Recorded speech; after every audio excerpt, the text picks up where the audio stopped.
تو یہ بتائیں کہ آپ کے نزدیک ختم نبوت اور ختم رسالت کا درست شرعی مفہوم کیا ہے، اور اہل سنت کا جو روایتی ختم نبوت اور ختم رسالت کا مفہوم ہے، کیا وہ آپ کے موقف سے کچھ ٹکراتا ہے یا ایک ہی ہے؟ اچھی بات ہے، بہت مہربانی آپ کی۔ پہلی بات تو میں یہ کلیئر کر دوں، بار بار کہہ چکے ہیں کہ بھائی ہم اخباری نہیں ہیں، ہم بار بار کہہ چکے ہیں کہ بھائی نہ ہم اخباریوں سے دشمنی نہیں ہے، اخباری ہمارے بھائی ہیں، اچھا اصولی بھی ہمارے بھائی ہیں، نہ میں اصولی ہوں نہ اخباری ہوں، میں اہل بیت علیہم الصلوۃ اچھا والسلام کا ماننے والا ہوں، جو احادیث میں موجود ہیں میں ان کا اتباع کرنے والا ہوں، جو ان کا فرمان ہے میں اس کو دین سمجھتا ہوں، جو ان کا فرمان نہیں ہے وہ دین کا جزو نہیں ہے، یہ میرا عقیدہ ہے، یہ میرا فروع میں اصول میں یہی میرا دین ہے۔ اب مجھے تقلید اور اجتہاد پہ اعتراض ہے، لیکن میں آپ کو اخباری نہیں کہلاتا، پہلی بات تو یہ ہے۔ اچھا دوسری بات، آپ نے کچھ یہ مولوی اسحاق صاحب اور آپ حضرات کی جانب سے ہم بہت دیکھتے ہیں کہ آپ کہتے ہیں کہ ائمہ علیہ السلام منصوص من اللہ ہونی چاہیے، بات ہے بھی صحیح، منصوص من اللہ ہونی چاہیے، ہمارا عقیدہ بھی ہے اور ادعا بھی یہی کہ منصوص من اللہ ہے۔ تو مولوی اسحاق صاحب جو فرماتے ہیں کہ شیعوں کے پاس ان کی امامت پہ کوئی نص نہیں ہے، ان سے مراد کیا لیتے ہیں؟ انہوں نے شیعہ کتابیں دیکھی ہیں، ان کے اتنے نصوص جو ہمارے کتابوں میں بری پڑی ہیں، متواتر ہیں، یہ کیسے کہتے ہیں کہ شیعوں کے پاس نص نہیں ہے؟ مجھے یہ بات مجھے سمجھ نہیں آئی، ان کا یعنی شاید وہ ان کا مقصود کچھ اور ہے جو مجھے سمجھ نہیں آیا، یا شاید انہوں نے شیعہ کتابوں کو دیکھا نہیں۔ آپ مجھے سمجھائیں ان کا پوزیشن کیا ہے اس مسئلے پہ۔ سر، میری معلومات کی حد تک تو اہل تشیع سے ان کی جتنی اٹھنا بیٹھنا رہا ہے شاید اہل سنت کے ساتھ بھی اتنا نہ رہا ہو۔ صحیح۔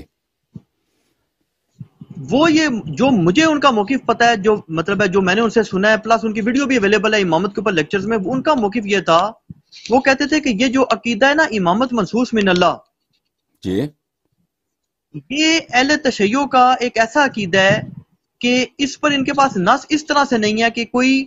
ایک تو قرآن مجید فرقان حمید کی کوئی واضح آیت ایسی نہیں ہے ان کے پاس جیسے نبوت اور رسالت پر ہیں۔ اور انجینئر محمد علی مرزا جلمی صاحب سے آج بھی بلکہ گفتگو ہو رہی تھی، وہ بھی یہ کہہ رہے تھے کہ یار میرا تو یہ موقف ہے کہ اس میں نا اس قسم کی کوئی آیت اہل تشیع ہمارے بھائیوں کے پاس نہیں ہے کہ جو اس طرح ہونی چاہیے کہ جیسے نبوت اور رسالت کے بارے میں بالکل کلیئر ہے۔ بلکہ اس کی مثال انجینئر صاحب تو ایک اور بھی دیتے ہیں، وہ کہتے ہیں کہ اگر ایک جاہل مطلق شخص بھی اگر قرآن مجید فرقان حمید کو کھول لینا تو وہ یہ چیز کلیئرلی سمجھ سکتا ہے خود، بغیر کسی مفتی کے، عالم کے، محدث کے، آپ جیسے کسی مناظر کے سمجھانے کے کہ بھائی نبوت ایک چیز ہے، ایک رسالت چیز ہے، اور یہ نبی ہوتا ہے، ایک عہدہ ہے۔ لیکن وہ کہتے ہیں کہ جو یہ امامت منصوص من اللہ کا عقیدہ ہے نا، یہ نہیں سمجھ آتا ہے عام شخص کو نا۔ اور ایک دوسری چیز، یہ ساق صاحب ایک دعویٰ کرتے تھے، یہ دعویٰ کرنے کی پوزیشن میں نہ میں ہوں نہ انجینئر محمد علی مرزا، کیونکہ ہم تو سچی بات ہے کہ اس معاملے میں جہل مطلق ہے، نہ صرف میں ہوں بلکہ انجینئر محمد علی مرزا صاحب کا بھی اس میں زیرو نالج ہے، صاف سی بات ہے۔ تو اسحاق صاحب نے البتہ کتابیں کھنگال دی تھیں، پورے دفتر پڑھ لیے تھے جو ان کے شاگرد بھی بتاتے ہیں، جو وہ خود بھی بتاتے تھے، اور وہ کہتے تھے کہ میری معلومات کے مطابق، یعنی مفتی اسحاق کی معلومات کے مطابق، اہل سنت تو چھوڑ دیں، اہل تشیع کی کوئی ایک صحیح سند روایت بھی ایسی نہیں ہے جس میں ائمہ اہل بیت علیہ السلام کے باقاعدہ نام یا ان کی امام منصوص من اللہ ہونے کا ذکر ہو۔ تو اس پہ میں نے بھی ان سے اعتراض کیا تھا کہ یہ بڑی عجیب سی آپ مفتی صاحب بات کر دیتے ہیں، آپ اگر یہ بات کر دینا کہ اہل سنت میں نہیں ہے تو پھر تو سمجھ آتی ہے، لیکن وہ کہتے تھے یار یہ بات میں نے زندگی گزر گئی، ابھی یہ وہ ایگزیکٹ ان کے الفاظ نہیں ہوں گے، اللہ تعالیٰ معاف فرمائے میں غلط کہہ رہا ہوں گا، لیکن اب ظاہر وقت گزر گیا ہے، لیکن اسی قسم کا مفہوم میں بیان کر رہا ہوں کہ وہ کیا کرتے تھے کہ مطلب ہے زندگی گزر گئی ہے، نہیں ہے ان کے پاس۔ پھر مجھے یاد پڑتا ہے کہ انٹرنیٹ پہ نا ایک بھائی ہوتے تھے نادر زویری، پتہ نہیں آپ کو ان سے رابطہ ہے یا نہیں، ریوائونگ الاسلام.com کے نام سے ان کی ویب سائٹ تھی، نادر زویری نام کے بھائی تھے، اور ان کی ویب سائٹ تھی ریوائونگ الاسلام.com نا۔ تو وہ اہل تشیع سے کچھ حد تک، جسے آپ کہہ سکتے ہیں نا کہ کسی حد تک وہ اختلافات بھی رکھا کرتے تھے نا،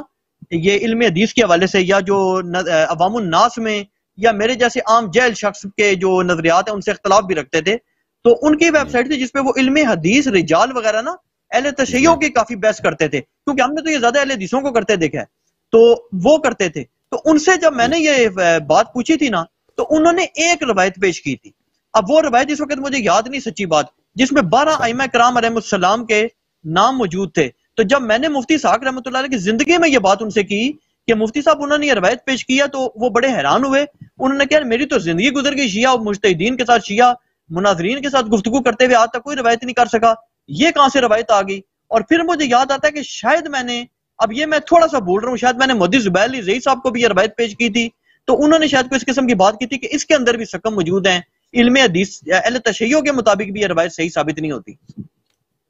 دیکھیں میں شیعہ اور آپ کے جماعت کے درمیان جو اختلافات ہیں مسئلہ امامت پہ، اس مسئلے میں کافی میں نے تحقیق کی ہے، اور میرے اس مسئلے پہ بہت سارے تقریرات ہیں اور بہت سارے گفتگو ہیں جو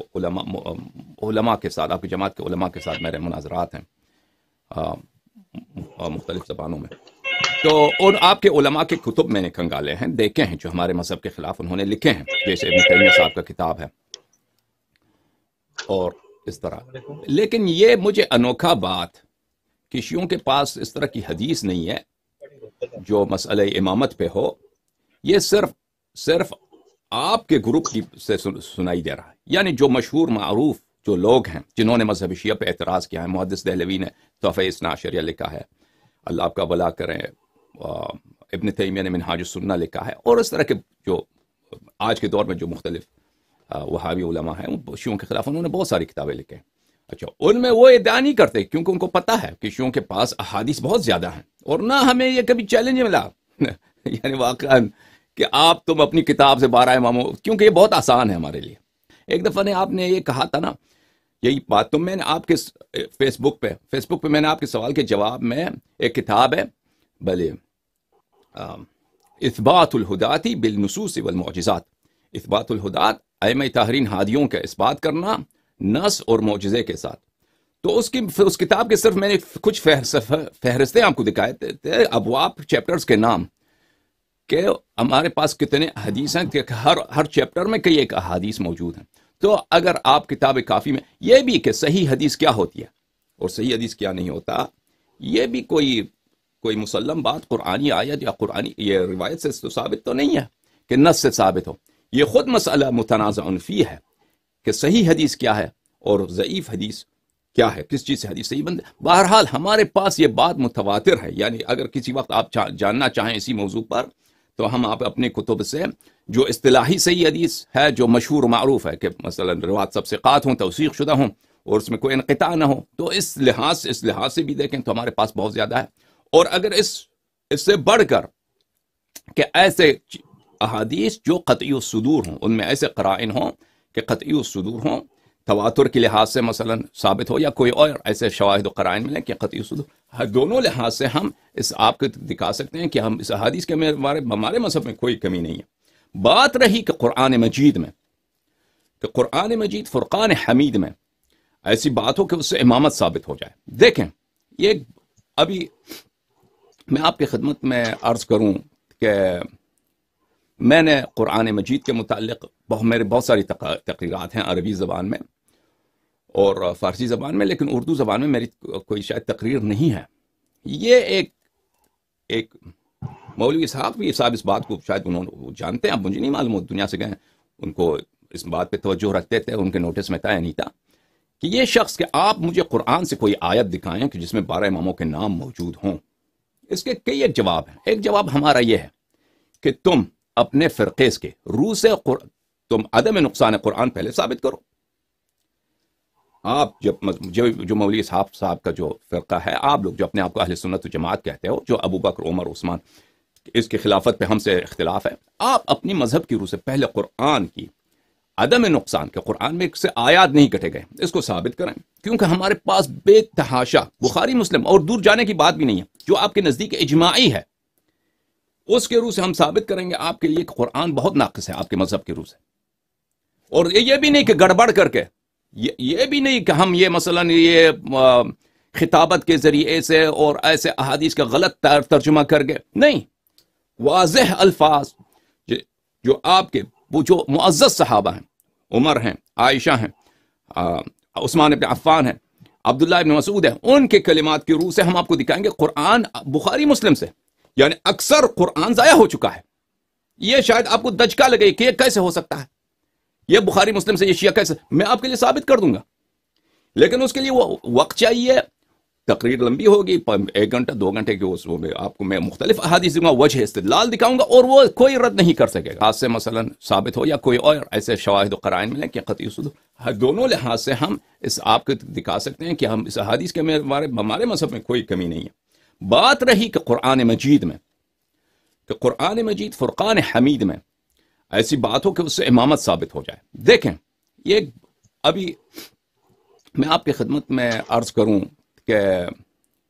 میں نے قرآن مجید کے متعلق میرے بہت ساری تقریرات ہیں عربی زبان میں اور فارسی زبان میں، لیکن اردو زبان میں میری کوئی شاید تقریر نہیں ہے. یہ ایک مولوی اسحاق بھی صاحب اس بات کو شاید انہوں جانتے ہیں، اب مجھے نہیں معلوم، وہ دنیا سے گئے ہیں، ان کو اس بات پہ توجہ رکھتے تھے، ان کے نوٹس میں تھا نہیں تھا کہ یہ شخص کہ آپ مجھے قرآن سے کوئی آیت دکھائیں کہ جس میں 12 اماموں کے نام موجود ہوں. اس کے کئی ایک جواب ہیں. ایک جواب ہمارا یہ ہے کہ تم اپنے فرقے کے روح سے تم عدم نقصان قرآن پہلے ثابت کرو. آپ جو مولوی صاحب کا جو فرقہ ہے، آپ لوگ جو اپنے آپ کو اہل سنت و جماعت کہتے ہو، جو ابو بکر عمر عثمان اس کی خلافت پہ ہم سے اختلاف ہے، آپ اپنی مذہب کی روح سے پہلے قرآن کی عدم نقصان کے قرآن میں سے آیات نہیں کٹے گئے اس کو ثابت کریں، کیونکہ ہمارے پاس بے تحاشا بخاری مسلم اور دور جانے کی بات بھی نہیں ہے، جو آپ کے نزدیک اجماعی ہے اس کے روح سے ہم ثابت کریں گے آپ کے لیے کہ قرآن بہت ناقص ہے آپ کے مذہب کے روح سے. اور یہ بھی نہیں کہ گڑبڑ کر کے، یہ بھی نہیں کہ ہم یہ مثلا یہ خطابت کے ذریعے سے اور ایسے احادیث کا غلط ترجمہ کر کے، نہیں، واضح الفاظ جو آپ کے وہ جو معزز صحابہ ہیں، عمر ہیں، عائشہ ہیں، عثمان ابن عفان ہیں، عبداللہ ابن مسعود ہیں، ان کے کلمات کی روح سے ہم آپ کو دکھائیں گے قرآن بخاری مسلم سے، یعنی اکثر قرآن ضائع ہو چکا ہے. یہ شاید آپ کو دچکا لگے کہ یہ کیسے ہو سکتا ہے، یہ بخاری مسلم سے یہ شیعہ کیسے، میں آپ کے لیے ثابت کر دوں گا، لیکن اس کے لیے وہ وقت چاہیے، تقریر لمبی ہوگی، 1 گھنٹہ 2 گھنٹے کے اس میں آپ کو میں مختلف احادیث دوں گا، وجہ استدلال دکھاؤں گا اور وہ کوئی رد نہیں کر سکے گا. تو پہلی بات تو یہ ہے کہ آپ پہلے ثابت کرو کہ آپ کے دین میں ایسے ان چیزوں کو آپ شیعوں پہ جو تانا لگایا جاتا ہے کہ شیعہ قائل بالتحریف ہیں، میں ہمیشہ کہتا ہوں کہ میرے شیعہ بھائیوں، جو بھی آپ سے کہے کہ تم شیعہ قرآن تحریف کے قائل ہو، تو ان سے یہی جواب کہتے ہیں کہ قرآن کے متعلق، تحریف قرآن کے متعلق ہمارا وہی قول ہے جو ابو بکر کا ہے، جو عمر کا ہے، جو عائشہ کا ہے. اگر کوئی قائل بالتحریف، قائل بالنقصان کا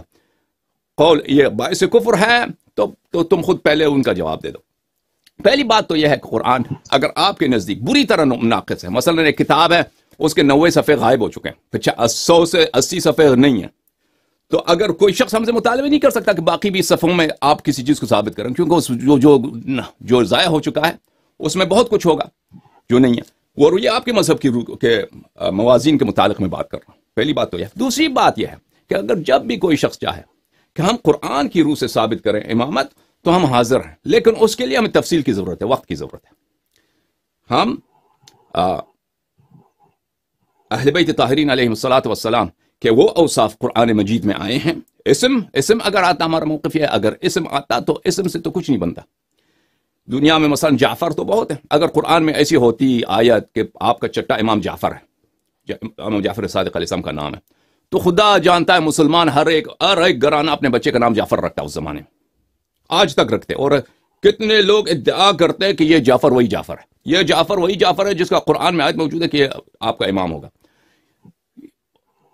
کسی نبی کریم صلی اللہ علیہ وسلم کی حدیث لا نبی بعدی، ایک شخص آیا، اس نے کہا میرا نام لا ہے،